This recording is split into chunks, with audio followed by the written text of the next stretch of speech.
Good afternoon, everybody. Thank you so much for joining us today to celebrate Juneteenth, now an official federal holiday.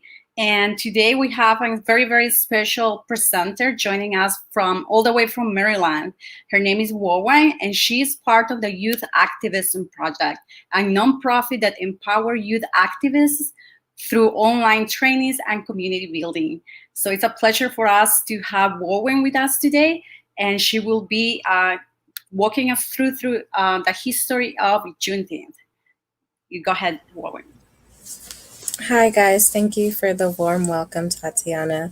My name is Wawa, again, I'm from the Youth Activism Project. I'm a student intern there, and I'm very excited to be telling you guys a little bit more about Juneteenth and what it means to me and the rest of the Black community now.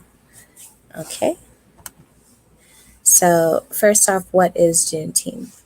Juneteenth is a holiday in the United States that celebrates the emancipation of enslaved African Americans. So Juneteenth is celebrated on June 19th, which is the day that the last enslaved people learned that they were free, not to be confused with the day that enslaved people were freed, because those are two different dates. And on Juneteenth, Black Americans also celebrate vibrant African American culture throughout the diaspora, which includes people who are direct descendants of slaves, people who have immigrated from other African and Caribbean countries, and so on and so forth. So what does Juneteenth mean to me personally, but then others in the Black community? Juneteenth has come to represent independence. It's come to represent freedom, liberty, community, most importantly, rights, and opportunity. Because for the past 150 something years of celebrating Juneteenth, it has brought the Black community together, and we each year take this day to celebrate where we've came from and all the places that we will be going in this country. So now some history on Juneteenth. So during the Civil War, Congress passed the Confiscation Act of 1862. This law authorized Union troops to seize Confederate property, including enslaved people. So this was kind of, I guess, the first step towards emancipation as we come to know it. So the Confiscation Act also allowed the Union Army to recruit Black soldiers. And so now we have Black people fighting for the Union, for America, which wasn't super common beforehand. And then a few months later, after the Confiscation Act, and we're going into now the third year of the Civil War, President Lincoln, he finalized and issued the Emancipation Proclamation on January 1st, 1863. The Emancipation Proclamation most importantly stated that all persons held as slaves in states rebelling against the Union shall be free, then and forevermore.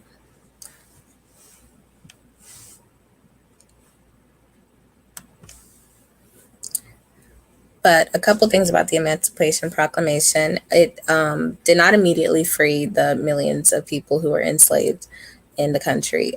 In border states, so those are states that are both on the Confederate side, which still upheld slavery, and then on the Union, such as Delaware, Maryland, Missouri, and Kentucky, they did not have to follow the law. President Lincoln had exempted them from the law in order to make sure that they kept Union support.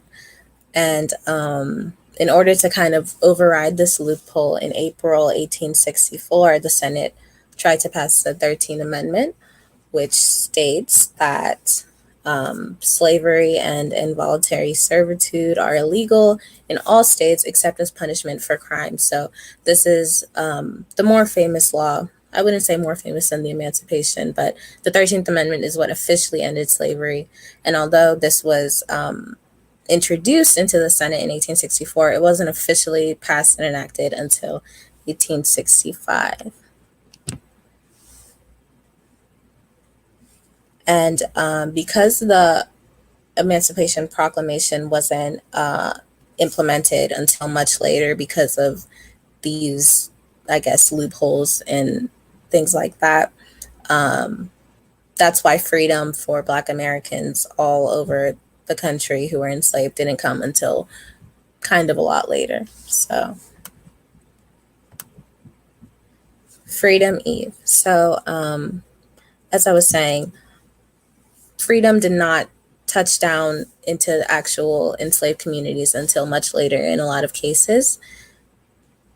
In western areas of the Confederate, like Texas, enslaved people wouldn't be freed until about 2 years later. So on the eve of January 1st, Black Americans gathered in churches and homes to await the news of whether the Emancipation Proclamation had passed and would be taken effect. And so Union soldiers would go all around the country, throughout the country that night. So this is December 31st, 1862. And they read the Emancipation Proclamation and spread the news that slavery was ending in Confederate States. So you can imagine the kind of day this was and how meaningful it would be. Sorry, I wanted to see the comments, but I will be answering the questions that you guys may have at the end of the presentation. Okay.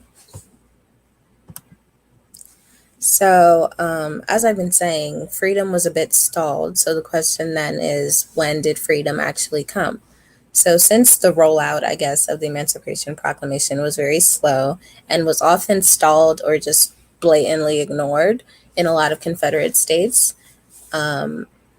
In Texas, the last enslaved people to know that they were no longer enslaved did not find that out until June 19th, 1865, when about 2,000 Union troops arrived in Galveston Bay, Texas, and they announced that the more than 250,000 enslaved Black people in the state were finally to be freed by executive directive. So that is why we celebrate Juneteenth on June 19th, 1865, not in 1776, not in 1863 when the proclamation was passed, but finally in 1865 when all Black people in the country knew that their life and liberty was no longer in shackles.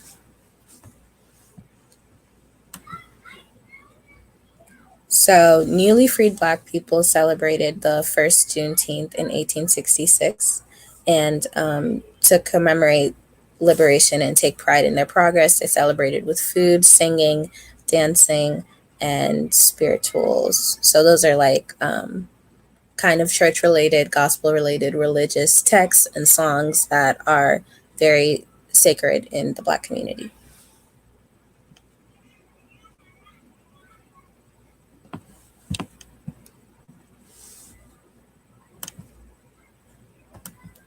So the question is, I think for a lot of people, especially a lot of people who are now just hearing about Juneteenth now that it is a federal holiday, why is it important? Why do we still celebrate it? And how does this connect to what the race conversation looks like and the experiences of Black people in America look like today?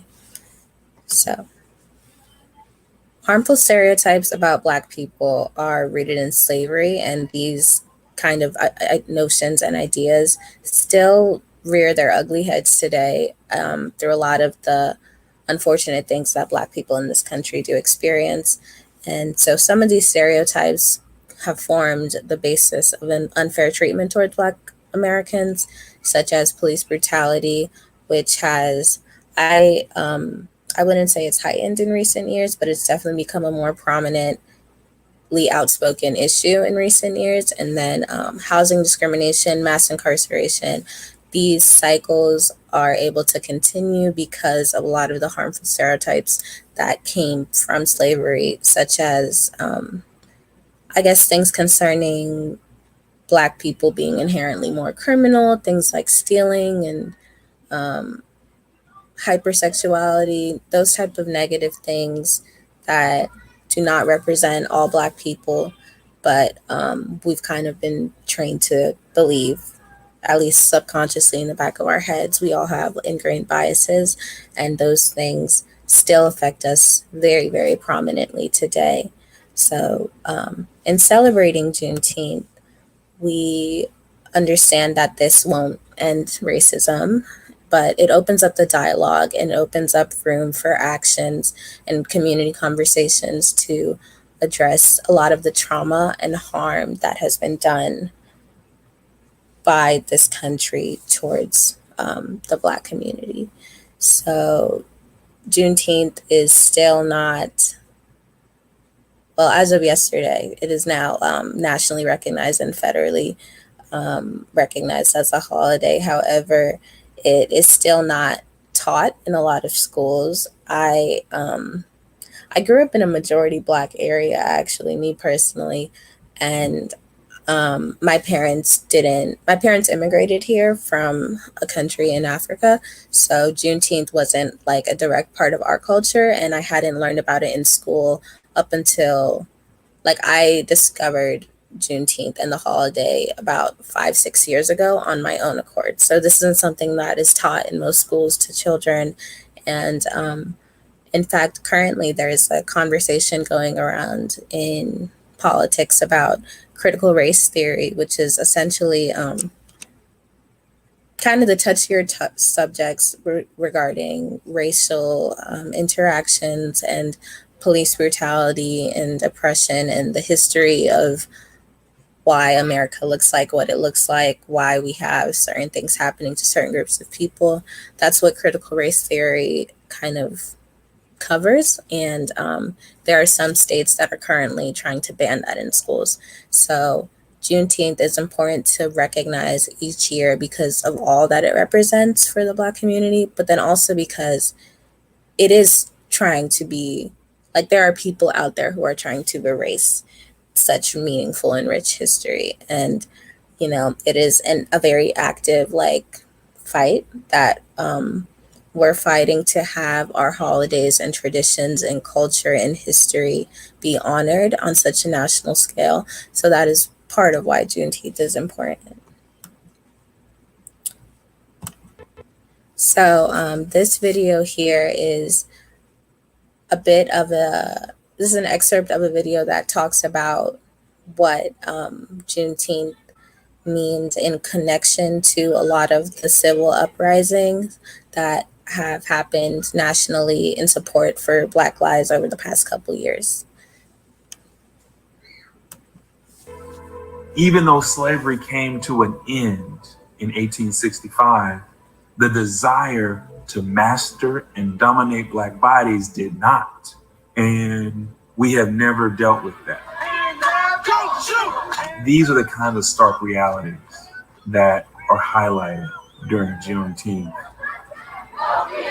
If Black people's lives can be expunged through racist violence and no one is held accountable, how free are we? Are we free?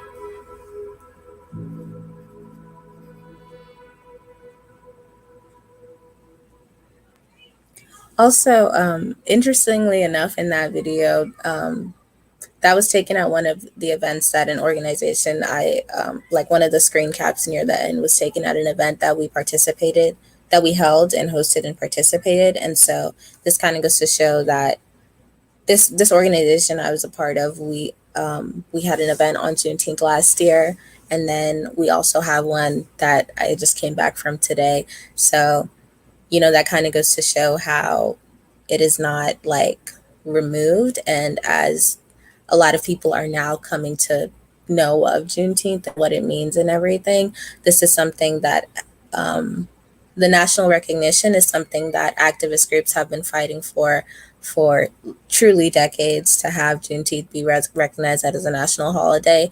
And as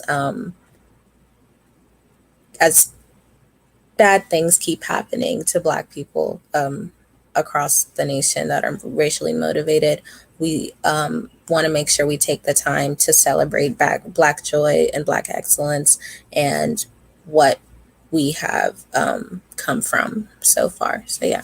I just wanted to point that out and shout out my friend Savannah, who was in the video here.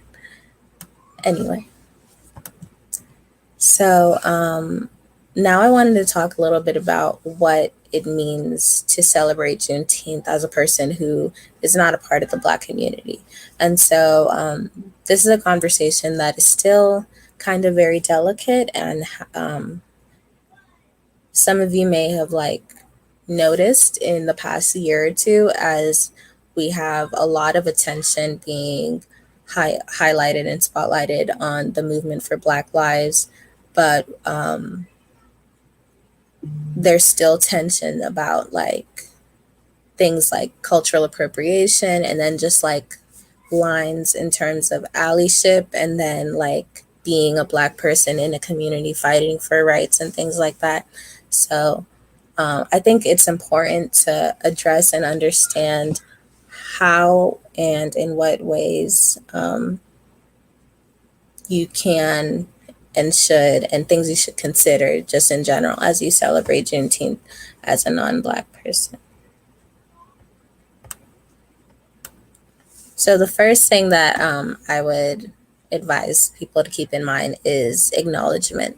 So I think it's important to reflect on the personal privileges you may have because of your race.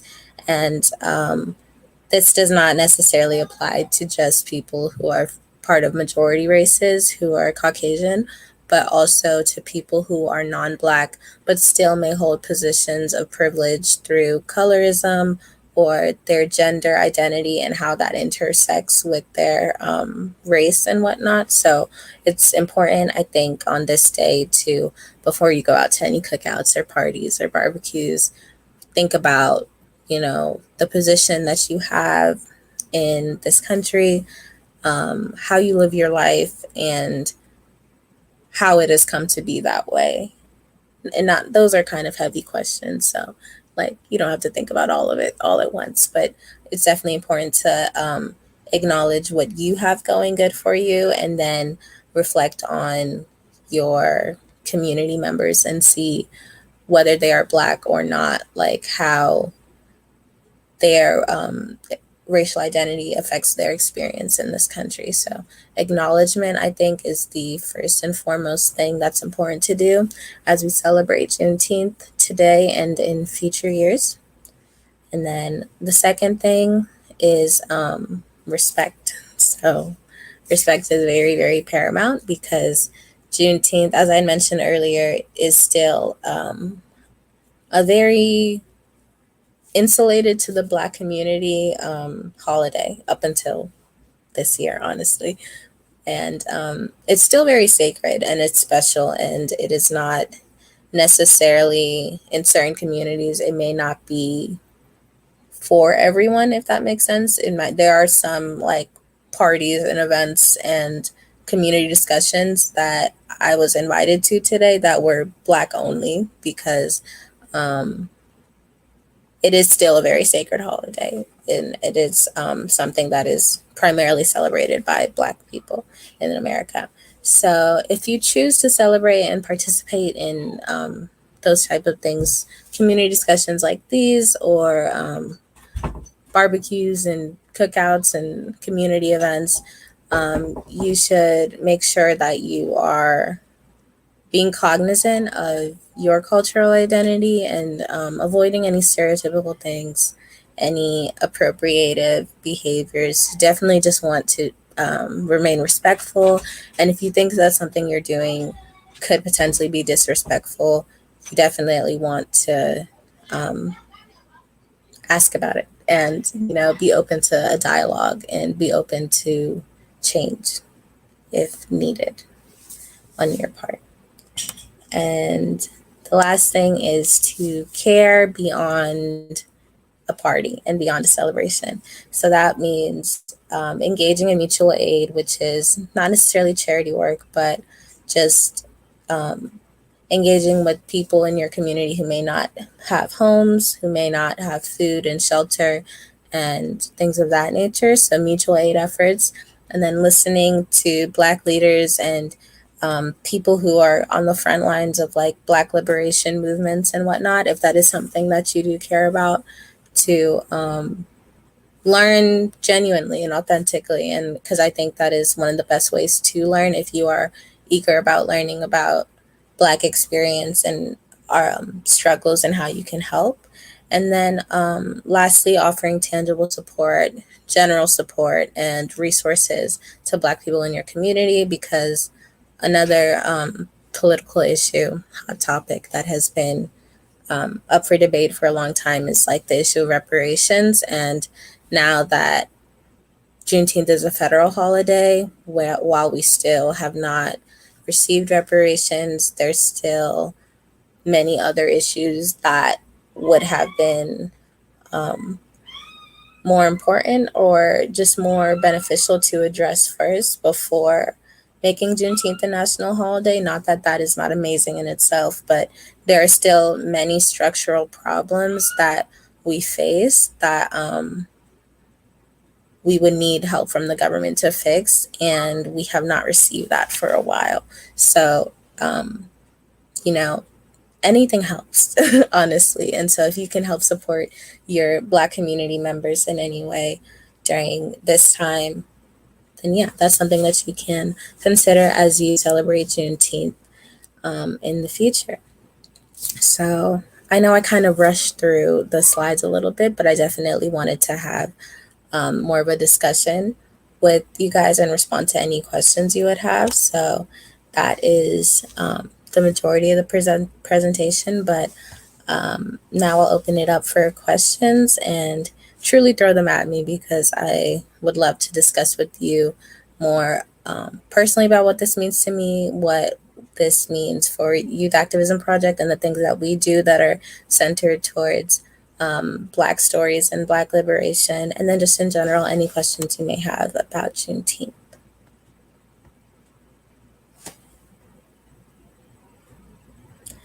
Okay, so who were the last people or states to know that they were free? So as I had mentioned, that was the people in Galveston, Texas. So Texas is, I believe at the time, was the farthest west Confederate state. And so they were not aware that they were free because, one, the Confederate leaders and authority were not sharing that information for obvious reasons, because they wanted to continue having the control and power they did over enslaved Black people at the time. And yeah, I hope that answers that question. So what kind of food is prepared during a Juneteenth celebration? That truly depends. And that is a great question. That's my favorite question, knowing what food we're going to have at the celebration. But typically, a lot of soul food dishes are prepared. And so soul food includes things like fried chicken and cornbread, collard greens, green beans prepared in different styles, and then like oxtail. It includes food from across the African diaspora. So that is Black people in the many different countries we come from. So that can sometimes include oxtail, which is a Caribbean dish, and then also some African dishes like jollof rice. But then it's primarily a lot of Black American food.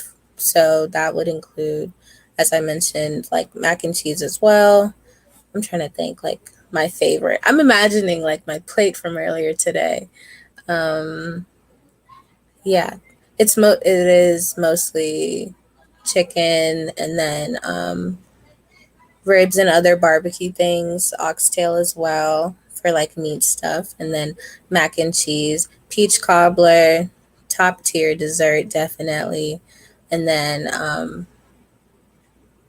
there's also some people, I don't know, I'm a picky eater, so there's some foods that I don't like, but yeah, those are a lot of them, just general soul food.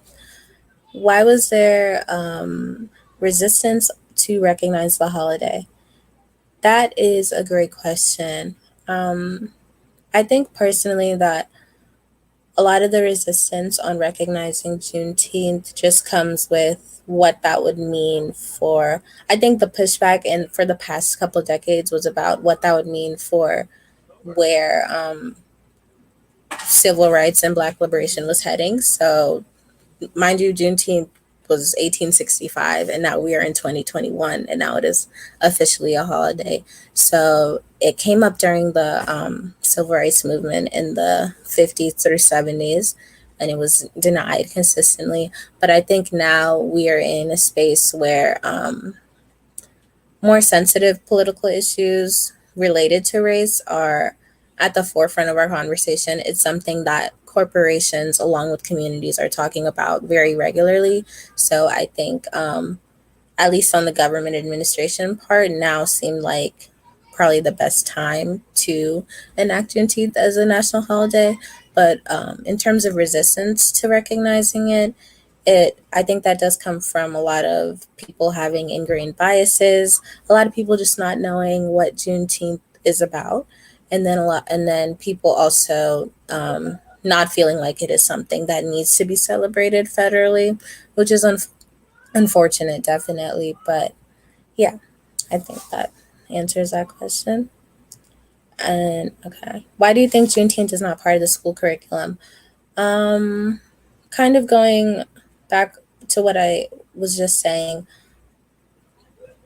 I think in the education system in America, just in general, issues that are specific to minority communities are not central to the education curriculum, just in general. A lot of history and politics and just general social science classes don't, like, the central curriculum is about white American history. So Juneteenth was not, I believe it was not considered an important aspect of American history to be added into school curriculums. And as I mentioned earlier, that is still like an ongoing issue because we have people actively, governors, not just people, we have legislators actively fighting to prevent conversations like the one we're having from taking place in schools. And so I think Juneteenth not being part of the curriculum is, I would say, an intentional act to prevent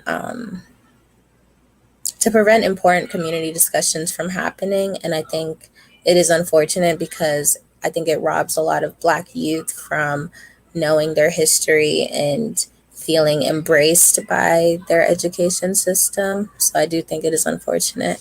And that's why I would say it is not part of the school curriculum currently. How can we support Black communities if we are not part of that community? That is a great question. And I appreciate you asking it because the thing of being sensitive, but also wanting to help is something that like a lot of people who are allies have like asked about. And I think the only thing that someone can really ask of you first and foremost is to listen genuinely and honestly and receptively, which means hearing out your Black friends and community members' concerns, and then also making sure that you are receptive to any feedback they may have for you as you engage with them. But most importantly, I think in supporting Black communities, if you're not a part of the Black community, it's important to, I'm trying to figure out the way to phrase this. It's important to not just barge in with ideas, if that makes sense, but to offer your resources and a support that still gives the community you're trying to help the agency.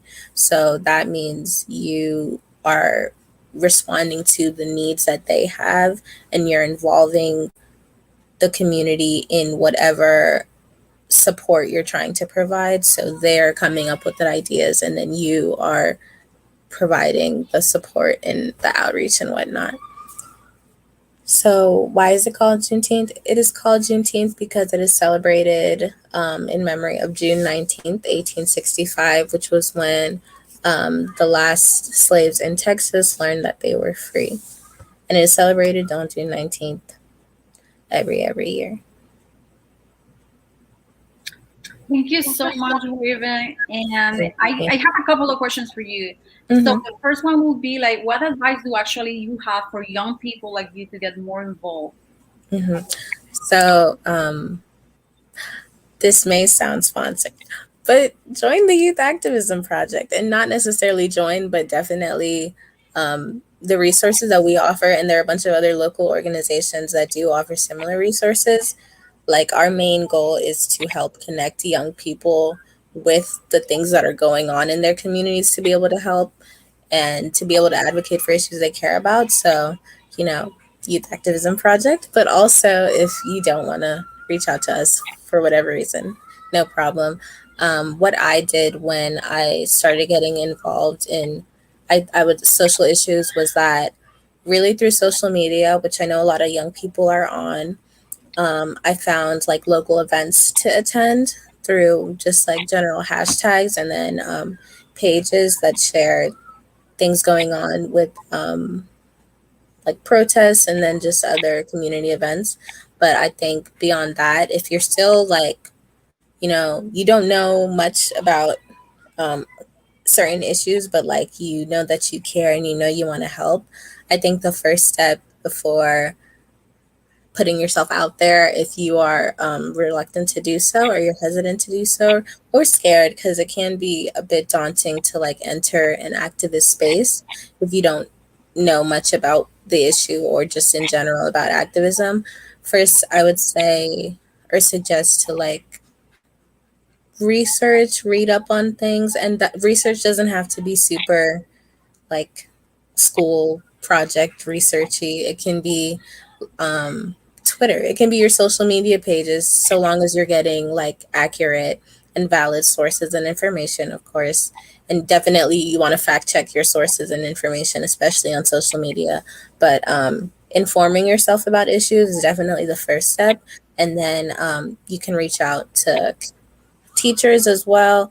Some teachers, they do definitely, like in your school, they will be able to provide you with resources on like where you can get involved first. And then yeah, Youth Activism Project, because we are nationally based. So I'm from Maryland, but like we do have teams in LA who we've helped get set up with different programs and projects and organizations that are based in LA.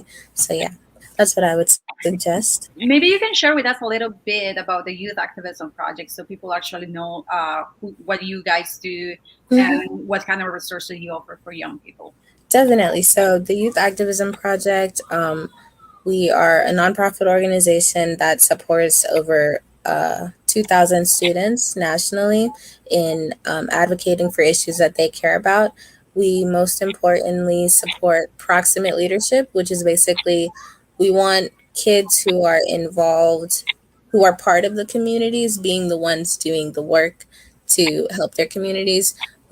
We try to avoid having, I guess, people who are not personal to the issue being the ones doing the most talking or advocacy on the issue.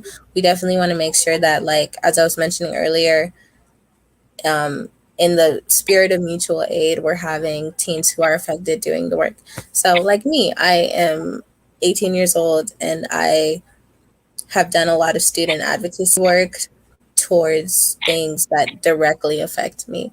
And so, yeah, the Youth Activism Project, we sponsor a bunch of teens and we provide them with resources. So that includes like if you are trying to build a campaign or you're trying to build an organization or project, we help you learn like how to manage all of that, and then how to manage social media, things like that, and how to just communicate and build like a team group effort.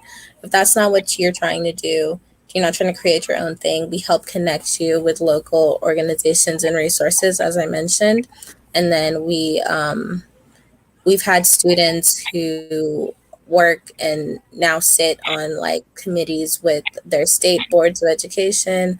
We have a student who is helping on a proposal for education equity for the Biden administration. So she's actually like on that committee right now. So we are our main objective is to help youth, so that is people 18 and under, to get involved in their communities, pretty much, more or less. And so I mentioned the resources we offer, but the main programming that we have right now is our activation hub.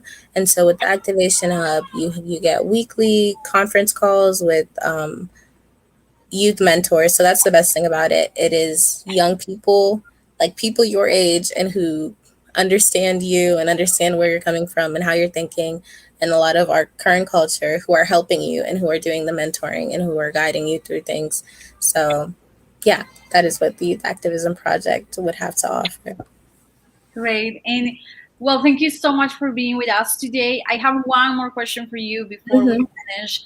And what do you think are the main issues that are facing, that young people are facing right now, and that they should be aware of and start getting involved in those issues? Okay.